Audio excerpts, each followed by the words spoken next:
পাশের জেলা যুবদলের আহ্বায়ক শফিকুল ইসলাম শফিক,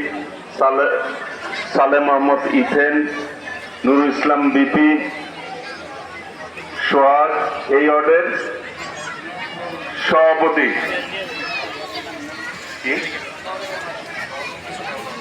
শহর কমিটির সহসভাপতি মেহেদী হাসান মতিন উপস্থিত রয়েছেন, অ্যাডভোকেট আইনউদ্দিন বিপ্লব, আজিমউদ্দিন বিপ্লব, আমার ভাইয়ের একজনের পিএস আছে আইনউদ্দিন বিপ্লব, ওই আজিমউদ্দিন বিপ্লব ছাত্র দলের সভাপতি ছিল, সাধারণ সম্পাদক ছিল, এখন থানা বিএনপির যুগ্ম সম্পাদক, শাহেদ মাহি সহ এখানে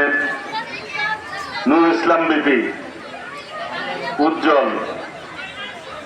সাবেক সাংগঠনিক সম্পাদক, সাবেক ভারপ্রাপ্ত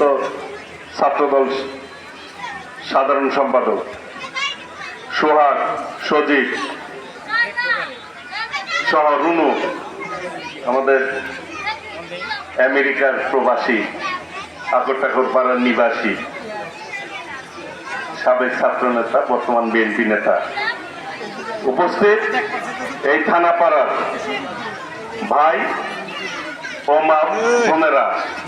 মুরব্বীরা, ছাত্র ভাইয়েরা, যুবক ভাইয়েরা যারা শুনছেন সবাইকে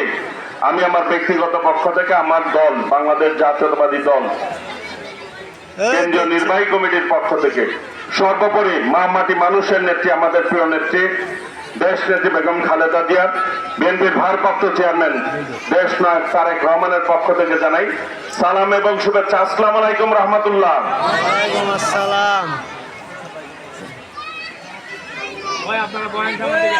আপনারা অনেকক্ষণ ধরে অপেক্ষা করতেছেন আমাদের আদর্শের জনক শহীদ রাষ্ট্রপতি জিয়াউর রহমানের ৪৪তম শাহাদত বার্ষিকী উপলক্ষে আজকে টাঙ্গাইলে অনেকগুলি প্রোগ্রাম ছিল, সকাল থেকে প্রোগ্রাম করতেছি আমরা, এরপরেও আরো 2টা প্রোগ্রাম আছে, সিলিমপুর আর অলুয়া, কাজে বেশি কথা বলবো না। আমাদের নেতা শহীদ রাষ্ট্রপতি জিয়াউর রহমান, স্বাধীনতার মহান ঘোষক, যিনি ঘোষণা দিয়ে যুদ্ধ করে এই দেশ স্বাধীন করেছেন, আমাদের নেতা,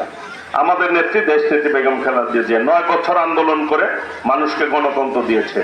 আমাদের ভারপ্রাপ্ত চেয়ারম্যান দেশ নায়ক তারেক রহমান। আগামীর বাংলাদেশ কিভাবে চলবে সেই জন্য সকল দলের সাথে আলোচনা করে 31 দফা উপস্থাপন করেছে।